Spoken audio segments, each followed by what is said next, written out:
예, 오늘 우리에게 주시는 하나님의 말씀을 대하겠는데요.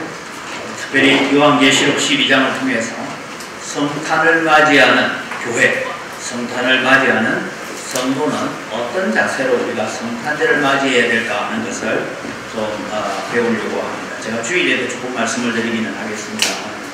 우리가 12월 25일이 성탄절입니다. 성탄절은 언제부터 지켰을까요? 예수님이 태어나서 부활 성천하시고 바로 성탄절을 지켰을까요? 성경에는 성탄절을 지켰다는 기록은 전혀 없죠. 요한계시록에도 없습니다. 그러면 이 성탄절이 이 교회 안에 들어오게 된 것은 대략 예수님이 부활 성천하시고 한 400년이 더 지났어야 이제 성탄절을 지키는 그런 절기가 들어오게 되는데, 과연 이 추운 12월 25일이 예수님 호적하러 가게 했을까? 이런 여러 가지 성경적인 기록들이나 자료들을 봤을 때에 어떤 학자들은 6월절쯤 되었을 때에 인구조사를 했을 것이다. 왜냐하면 6월절은 우리로 보면 부활주일입니다. 부활주일쯤 돼서 했을 것이다. 왜냐하면 예수님께서 만 30이 되던 때에 처음으로 이제 예루살렘에 가셔서 성전 청결하게 하는 사건이 나오죠. 이 일을 기점으로 해서 그랬을 것이다. 또 어떤 학자들은 성탄절은 대략 한 10월 말경일 것이다. 왜냐하면 감람나무 열매와 모든 포도 열매 소출을 다 마치고 난 다음에 농한기가 될 때에, 아직 추위가 오기 전에 농한기가 될 때에 그때 성탄절을 인구조사를 정했고, 그래서 그 시점이 아마 성탄절이다. 이런 논쟁이 많이 있습니다. 그래서 12월 25일은 성탄절이 아닌 건 분명합니다. 근데 우리가 지금은 전 세계가 지켜가고 있기 때문에 오늘 제가 성경을 통해서 우리가 성탄절을 지키는 우리의 자세가 어떻게 해야 될까 하는 것을 이 요한계시록 12장을 가지고 한번 살펴보고 또 우리가 함께 기도하고 또 우리가 함께 말씀을 나누어야 되는데요. 자, 요한계시록 어렵죠? 읽어도 뭔 소리인지 잘 모르겠고, 그죠? 어렵습니다. 네, 요한계시록은 문단을 나눠보면 이렇습니다. 1장에서 5장까지 나오는 얘기가 교회예요. 그래서 초대 7교회, 그 다음에 천국교회는 어떨까? 4장, 5장에 천국의 예배를 얘기하고 있는 것입니다. 그 다음에 6장, 7장은 뭔가 하면 7인을 뗀다. 봉인이 있는데 인을 하나씩 뗄 때마다 무슨 일이 일어나요? 네? 재난이 일어나고 하여튼 저주가 일어나잖아요. 하여튼 그런 일이 일어납니다. 그 다음에 여러분 이제 7봉인을 떼고 난 뒤에 7나팔이 또 나와요. 7나팔 하나씩 불 때마다 또 뭐예요? 산이 무너지고 우리가 이해하지 못하는 이런 재난들이 일어납니다. 그 다음에 다시 7나팔이 끝나고 난 다음에는 7대접이 나와요. 또 대접을 하나씩 쏟을 때마다 땅 3분의 1이 불에 타고 바다의 3분의 1이 이런 얘기들이 이제 나오는 이 세 가지의 봉인과 나팔과 대접의 진노 이런 얘기들이 이제 나타나고 있습니다. 그 다음에 19장으로 들어가면 새하늘을 샜다. 하늘나라 혼인잔치. 이제 이렇게 나눈 것을 읽어보면 이렇게 가는구나 하는 것을 우리가 알 수 있는데, 오늘 우리가 12장을 읽습니다. 12장이 지금 어디에 있어요? 예? 예, 7나팔 부는 가운데 지금 12장이 들어가 있죠. 그죠? 12장이 있는 위치가 어디냐 하면 7나팔. 근데 7번째 나팔을 불 때 일어나는 일이 12장에 대한 이야기입니다. 그런 차원에서 여러분 이제 염두에 두고 7인을 뗐고 7인을 떼고 난 뒤에 6가지 재앙, 7번째 인을 떼니까 또 7나팔이 나오고, 그 다음에 7나팔 마지막 7째 나팔을 보니까 7대접이 나오고 연결되어가는 이런 일들 가운데 오늘 우리는 특별히 7번째 나팔을 불 때 일어난 일에 대해서 우리가 배우게 됩니다. 자, 성경 같이 읽어가죠. 함께 읽겠습니다. 짧은 구절이니까. 하늘에 큰 이적이 보이니 해를 옷 입은 한 여자가 있는데 그 발 아래에는 달이 있고 그 머리에는 12개의 관을 썼더라. 이 여자가 아이를 베어 해산하게 되매 아파서 애를 써며 부르짖더라. 하늘에 또 다른 이적이 보이니 보라, 한 큰 붉은 용이 있어 머리가 7이요 뿔이 10이라. 그 여러 머리에 7 왕관이 있는데 그 꼬리가 하늘의 별 3분의 1을 끌어다가 땅에 던지더라. 용이 해산하려는 여자 앞에서 그가 해산하면 그 아이를 삼키고자 하더니 여자가 아들을 낳으니 이는 자동차 철장으로 만국을 다스릴 남자라 그 아이를 하나님 앞과 그 보좌로 올려가더라. 그 여자가 광야로 도망하며 거기서 1260일 동안 그를 양육하기 위하여 하나님께서 예비하신 곳에 있더라. 하늘에 전쟁이 있으니 미가엘과 그의 사자들이 용과 더불어 싸울세 용과 그의 사자들도 싸우나 이기지 못하여 다시 하늘에서 그들이 있을 곳을 얻지 못한지라. 큰 영이 내쫓기니 옛뱀 곧 마귀라고 하고 사탄이라고 하며 온 천하를 빼는 자라. 그가 땅으로 내쫓기니 그의 사자들도 그와 함께 내쫓기니라.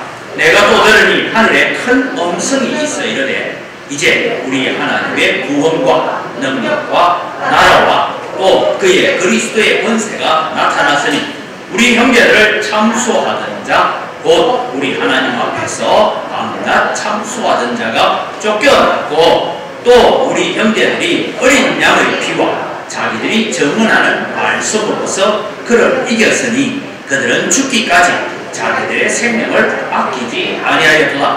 그러므로 하늘과 그 가운데에 거하는 자들은 즐거워하라. 그러나 땅과 바다는 화 있을진저 이는 마귀가 자기의 때가 얼마 남지 않은 줄 알므로 크게 분내어 너희에게 내려갔음이라 하더라. 용이 자기가 땅으로 내쫓긴 것을 보고 남자를 낳아 여자를 낳게 하는지라. 그 여자가 큰 독수리의 두 날개를 받아 광야 자기 곳으로 날아가 거기서 그 뱀의 낯을 피하여 한 때와 두 때와 반 때를 양육받음에 여자의 뒤에서 뱀이 그 입으로 물을 강같이 토하여 여자를 물에 떠내려가게 하려 하되 땅이 여자를 도와 그 입을 벌려 용의 입에서 토한 강물을 삼키니 용이 여자에게 분노하여 돌아가서 그 여자의 남은 자손 하나님의 계명을 지키며 예수의 증거를 가진 자들과 더불어 싸우려고 바다 모래 위에 서 있더라.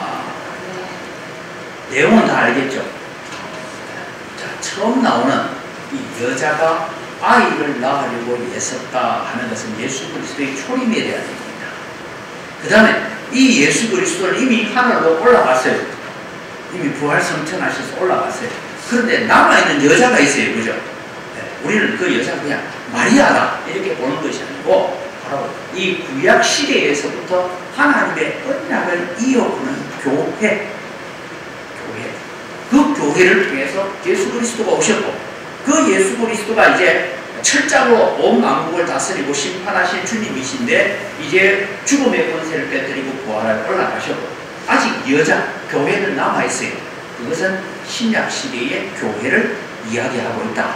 그런 의미를 담고 있습니다. 자, 여러분 이제 성탄을 맞이하는 교회는 과거형이냐 현재형이냐 미래형이냐 해석돼요. 우리는 자꾸만 과거를 돌아보지 말고 뭐라고요? 현재만 잘 살면 됩니까? 미래를 향하여 오늘 현재를 전투적인 교회로 가야 된다. 이것이 오늘 우리가 성탄을 맞이하는 자세다. 자, 그리스도의 초림을 막으려는 사탄의 시도들이 있었습니다. 앞서 아이를 잉태하지 못하게 하고 아이를 낳지 못하게 하려고 하는 그런 일들이 7번째 이럴 때 이 7번째 즉 여자와 그 아들 용에 관한 기록이 1절에서 6절까지 나타나는데 이것은 과거의 사건입니다. 자, 과거의 사건 가운데 여러분 예수 그리스도의 메시아의 초림을 막으려는 시도들이 창세기 3장 15절 우리 원시복음 잘 알고 있습니다. 여자의 후손으로 올 거기에 대해서 이제는 여자의 후손이 이 땅에 오지 못하게 하기 위해서 마귀는 뭐하답니까? 사람을 하여금 점점 죄에 빠져서 하나님의 진노로 말미암아 인류 전체를 썰어버리려고 하는 그런 일들이 있었는데 하나님 그 가운데 노아의 가정을 하나님께서 보호하셨습니다. 뭐 여러 가지 역사가 있지만 또 하나 여러분 메시아의 초림을 막기 위한 사건 열왕기하 11장 여러분 잘 아시리라는데 여호사밧의 며느리였던 아달랴 아합 왕의 딸이죠. 이 딸이 자기 남편이 저 북쪽에 올라갔다가 죽고 또 자기 아들도 죽었다 하는 얘기를 듣고 뭐합니까? 다윗의 씨를 어떻게 하려고? 다 없애요. 그렇게 하는데 그 중에 여러분 갓난 아기 6개월 된 갓난 아기를 보호하여서 성전에서 길러주고 그리고 그 아들이 요아스 왕이 되는 그런 일들이 있습니다. 그 다음에 여러분 메시아의 출입을 막으려고 하는 가장 결정적인 것은 헤롯이 베들레헴 주변에 2살 아래의 모든 아이들을 다 죽이려고 했던 이런 일들이 지금 요한계시록 12장에 압축해서 적혀져 있다. 이렇게 보면 됩니다. 그래서 구약 역사 속에서 구약의 교회 가운데서 이 마귀는 어떻게 하든 예수님이 이 땅에 오면 메시아가 이 땅에 오면 자기가 죽는다는 거 아니까 메시아가 이 땅에 오지 못하고 온 인류를 멸망시키는 것이 마귀의 전략이고 계획이었다라는 것을 여러분과 먼저 짐작을 했어요. 그 다음에 두 번째는 하늘에서 용이 패전합니다. 아까 제가 읽었죠. 미가엘과 하늘에서 이제 전쟁이 일어나는데 이것은 영적 전쟁을 얘기합니다. 하늘에서 추방당한 용 하면 다르게 말하면 사탄을 의미하죠. 이 사탄이 여러분 처음에는 하늘에서 추방당합니다. 나중에 20장에 가면 땅에서 무적행으로 추방당하고 나중에는 무적행에서 영원한 불못으로 추방된다 하는 얘기가 나옵니다. 그럼 여러분은 복음서에서 예수님께서 살려갈 때마다 귀신 들린 자들이 예수님에게 반항하면서 하는 얘기가 무슨 얘기입니까? 예수님 아직도 우리의 때가 아직 되지 않았는데 왜 벌써 왔습니까? 이 얘기를 하고 있죠. 성경 안 읽어보셨어요? 성경은 나오죠, 그죠? 왜 귀신들이 부탁하면 하는 얘기가 아직 우리의 때가 남았는데 왜 벌써 와가지고 우리를 멸하려고 하는 아직 우리 때가 남았습니다. 이런 얘기를 계속하고 있어요. 이것이 영적 전쟁이죠. 그래서 그들은 이제 영원한 무적의 불못으로 들어가기 전까지 계속해서 교회와 이런 영적 전투를 치르려고 하고 있다 하는 것을 여러분이가 보면 됩니다. 그 다음에 여러분 여인과 남은 자손들이다 라는 이 13장에서 17장에 나오는 얘기는 현재의 교회를 의미하고 있습니다. 그래서 신약 교회입니다. 구약 교회를 통해서 예수 그리스도가 이 땅에 오셨다면 이제는 신약 교회를 통해서 예수 그리스도가 우리에게 남겨놓은 사명을 우리가 감당해 가야 되는데 이 사명을 감당하려고 하면 마귀는 가만히 있을까요? 마귀도 끊임없이 방해합니다. 어떤 목사님 그 설교를 제가 들어보니까 마귀가 어디에 제일 많으냐 이렇게 교회 종탑에 제일 많이 우글거리고 있다. 왜냐하면 어떻게든 이 교회를 어지럽게 만들고 교회를 소란하게 만들고 교회를 시기 갈등하게 만들고 분쟁을 일으키고 하기 위해서 마귀가 제일 많이 모이는 곳이 교회 종탑에 있다. 이런 얘기를 하는 걸 들었습니다. 그래서 여러분 오늘 우리는 이 용의 대적은 즉 하나님을 대적하는 교회를 대적하는 것이지만 하나님을 대적하는 것입니다. 그 다음에 용의 전쟁은 즉 이 마귀의 전쟁은 절대 포기하지 않습니다. 언제까지요? 자기가 영원한 불못에 들어가는 그날까지 결코 전쟁을 포기하지 않습니다. 그런데 여러분 오늘날 우리는 너무 편안하게 신앙생활을 하다 보니까 영적 전쟁을 하는 것 같아요? 안 하는 것 같아요? 별로 안 하는 것 같죠? 그죠? 별로 안 하는 것 같다 하는 것은 내 영혼이 잠자고 있다 이렇게 내 영혼이 잠자고 있으니까 마귀가 이런데 저거 건드리지 마라. 깨면 큰일 난다. 괜히 건드려 놓으면 정신체리가 나와서 철학기도 하고 막 부러지고 기도하고 이러니까 안 되니까 가만히 놔서 잠자도록 합니다. 근데 여러분 오늘 우리가 살아가는 우리의 삶의 모든 관계이 영적 전쟁터다라는 것을 기억해야 됩니다. 그래서 영적 전쟁을 우리는 감당하는데 여러분 우리가 솔직히 오늘 하루만 딱 생각 아침부터 눈뜨서 지금까지 오면서 하나님 생각하고 감사하고 찬송만 했습니까? 불평도 하고 짜증도 없네. 마귀짓도 하다고 왔습니다. 이분이 우리의 마음이 그렇잖아요. 그런데 이걸 우리가 깨닫는 사람이 있는가 하면 깨닫지 못한 사람 뭐 자꾸 그래 사는 내가 오늘 하루 잘 살아 있습니다. 그래서 여러분 오늘 마귀는 전쟁을 절대 포기하지 않는다. 그런데 오늘 잠자는 성도들을 마귀는 제일 좋아한다. 왜? 가만히 놔둬도 되니까 영향력이 없어요.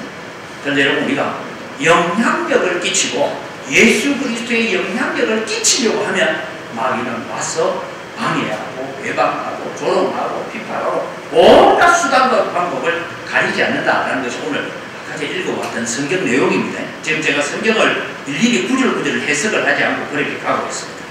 하나님의 교회를 도우시며 하나님은 교회를 통해서 일하시는 하나님이시다. 그래서 마틴 루터 종교개혁자가 늘 얘기합니다. 하나님은 교회의 울타리를 넘어서 일하시는 분이 아니다. 그건 여러분이 예배당 울타리를 넘어서가 아니고 성도가 살아가는 성도를 통해서 일하시는 하나님이시지.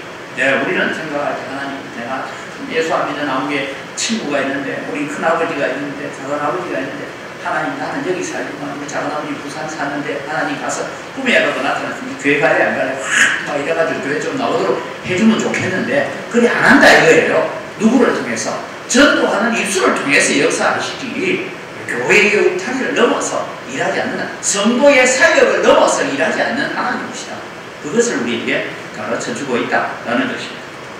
그 다음에 여러분, 우리가 네 번째로 이 땅의 교회는 전투하는 교회다. 그러면서 오늘 본문은 뭡니까? 성도는 하나님의 계명을 지키며 예수의 증거를 가진 자들이다. 이렇게 얘기합니다. 오늘 여러분, 우리는 어떤 삶을 살아야 되냐? 하나님의 계명을 지키며 예수의 증거를 가진 자로 사시기를 바랍니다. 이렇게 우리가 살아가려고 하면 마귀는 또 방해하고 배방 놓고 우리를 하여금 어지럽게 만들고 그렇게 배방할 것이지만 우리는 꼭 기억해, 하나님의 계명을 내가 지키고 내 스스로 내 자신에게 하나님의 말씀을 적용하는 거죠. 그 다음에 예수의 증거를 가진 자, 정인의 삶을 우리가 살아가는 것이 이 땅의 교회는 전투하는 교회다라는 것을 가르쳐주고 있습니다. 그래서 여러분, 우리는 이 지금 동성애다 뭐다 뭐 여러 가지 얘기 나오지만 이런 모든 것도 영적 전쟁의 차원에서 생각해야 되지 그냥 단순하게 아니고 사회 문화고 뭐 그렇게 가면 이게 영적 전쟁을 하고 있는 거예요. 근데 이 사람들은 영적 전쟁으로 안 보고 그냥 사회 문화로 그렇게 자꾸 만들어 가려고 하는 거예요.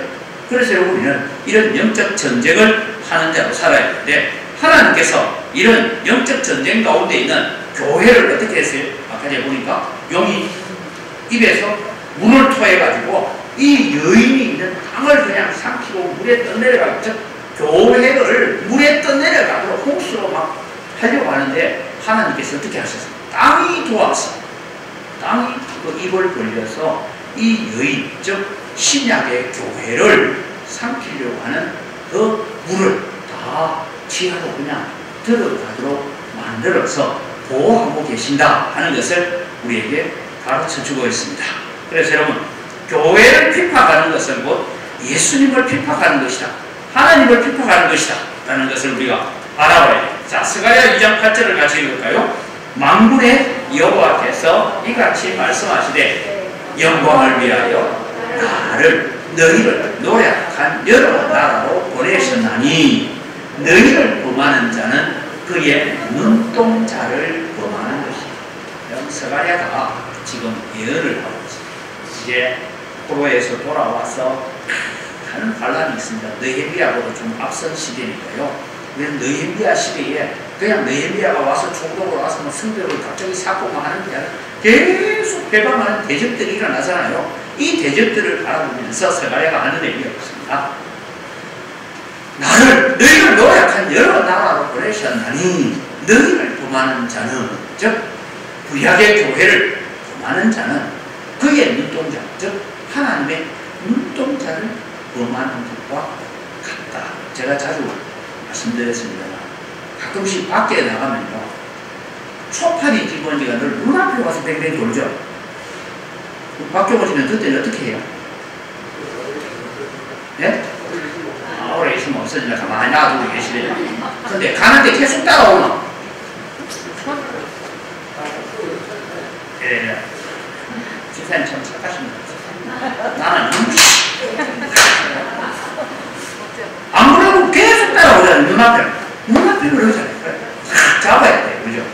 그런 것처럼 오늘 여러분, 하나님의 교회를 대적했던 사탄, 그 사탄의 하수인이라서 역사했던 나, 다 뭐라고요? 하나님의 눈동자를 찌르는 그렇게 생각하고 있습니다. 신약에 오면요 이렇게 말합니다. 사도행전 9장 4절 1절 땅에 엎드려서 들었네 소리가 있어야 돼. 사울아 사울아 내가 어찌하여 나를 박해하느냐 하시니. 여러분 사울은 지금 하나님의 율법을 두고 무슨 이런 나사렛 이단들이 있어 이러면서 나사렛 이단들을 자기는 박해한다고 하나님을 위해서 일한다고 생각했어요. 예수님께서도 말씀하셨습니다. 이미 나중에 때가 되면 그들이 너희를 핍박하면서 하나님을 위하여 일한다 하리라. 사울이 그렇게 했어요. 근데 사울이 다메섹 도상에서 주님께 붙잡히고 난 다음에 주님이 말씀하셨죠. 너는 왜 내 교회를 핍박하느냐 내 성도를 핍박하느냐라고 주님은 말씀하지 않고 사울아 사울아 네가 어찌하여 나를 핍박하느냐.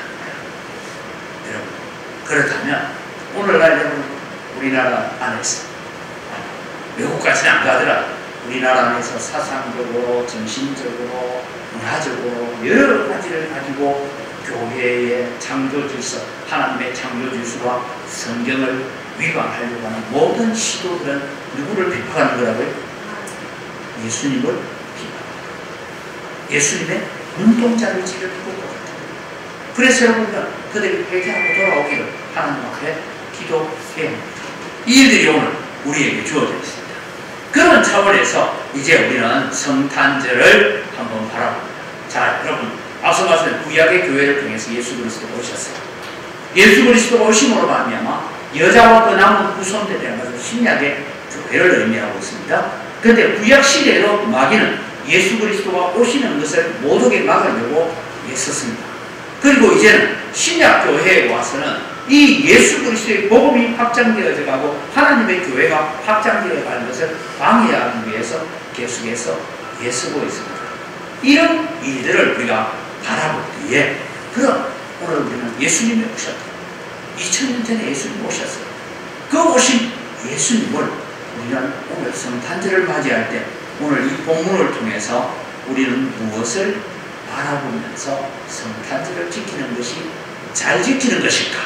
그것을 오늘 이 본문에서 교훈을 얻고자 합니다. 자, 성탄절을 바로 이해하고 예배하기.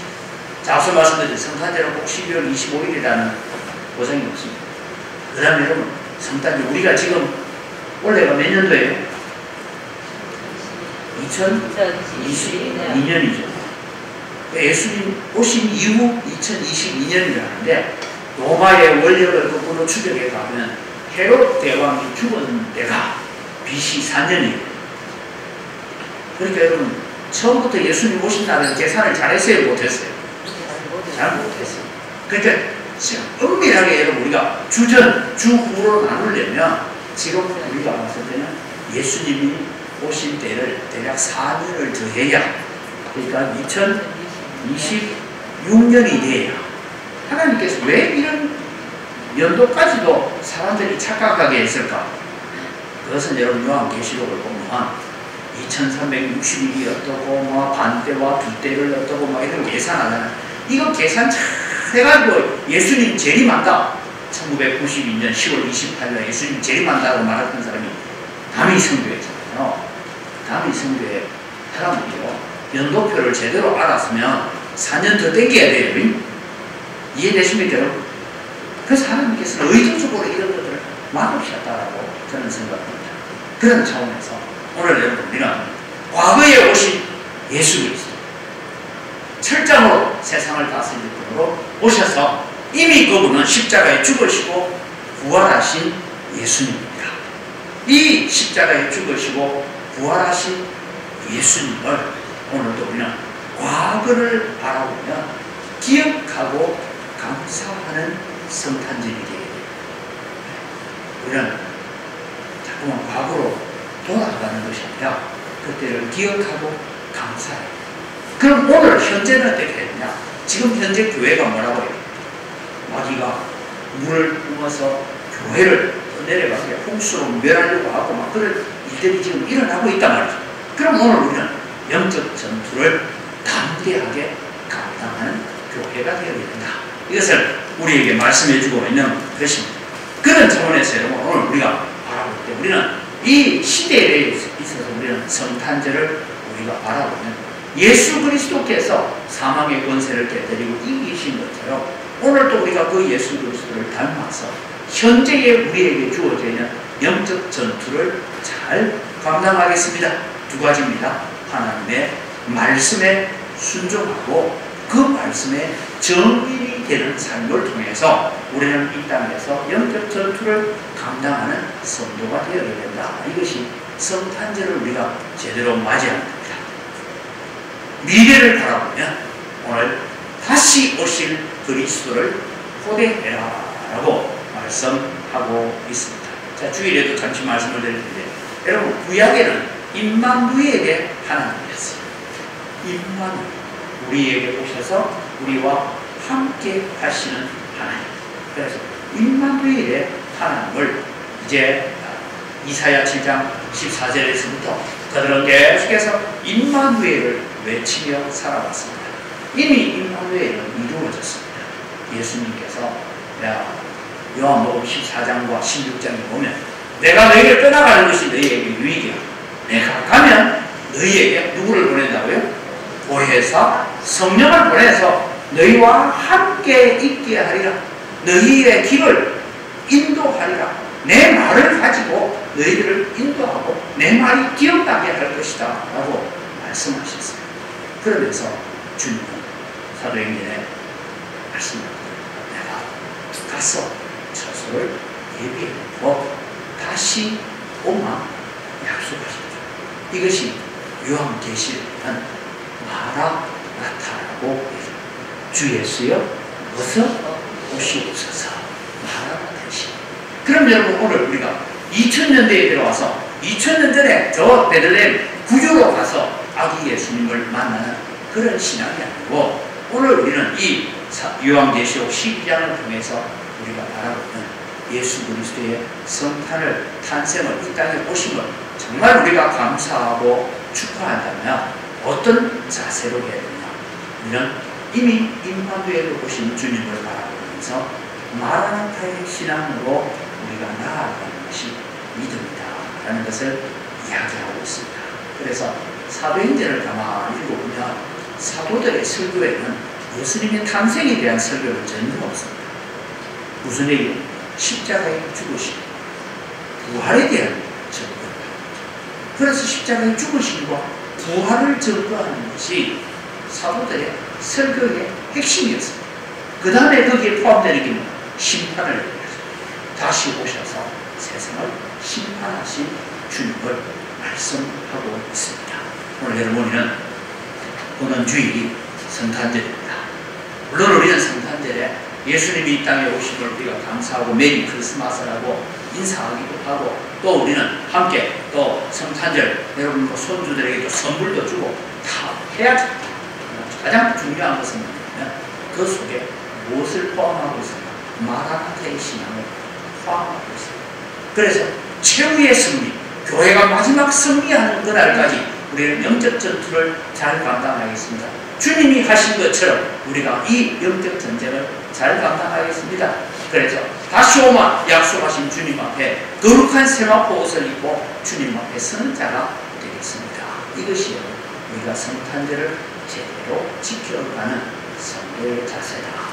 저는 제가 말씀드렸는데 제가 제 설교에 있어서 가장 큰 스승이었던 하나님 선교사님이셨습니다. 우리한테 와서 신학을 가르치고 우리에게 헬라어를 가르치신 그분 늘 하시는 말씀은 그런 얘기였습니다. 모든 교회의 절기는 재림을 향한 것까지 하는 절기는 사기치는 겁니다. 그래서 모든 교회의 절기, 모든 주일 예배는 재림을 향한 마라나타의 신앙이 되지 않느냐 하는 것은 사기입니다. 그 얘기를 하셨어요. 여러분은 주님의 오신 성탄을 우리가 기념하면서 정말 우리는 과거는 우리가 기억하고 감사하고 현재 오늘도 내게 주어진 영적 전투 담대하게 감당할 수 있도록 힘과 능력을 받고 기회를 받고 기도하겠습니다. 다시 오신 마라나타의 신앙으로 살아가는 그런 성탄을 맞이할 수 있는 우리 성도들이 되기를 주님의 이름으로 축복합니다. 이 시간 우리 함께 주신 말씀을 기억하면서 함께 기도하겠습니다. 같이 읽습니다. 마귀와 사망의 권세에서 우리를 구원하기 위하여 이 땅에 오신 예수 그리스도를 기억하며 감사하는 성탄절이 되게 하소서. 지금 세상 영적 전쟁터임을 깨닫고 우리가 영적 전쟁을 잘 감당하도록 담대함과 오직 승리하신 예수 그리스도만 의지하는 믿음을 주소서. 성탄의 계절에 다시 오마 약속하신 주님을 고대하며 재림의 날이 얼마 남지 않았음을 기억하고 더욱 굳건한 소망과 믿음으로 살아가겠습니다. 다같이 우리 주의 한번 외치고 자각을 보며 기도합니다. 주여! 아버지 하나님 은혜를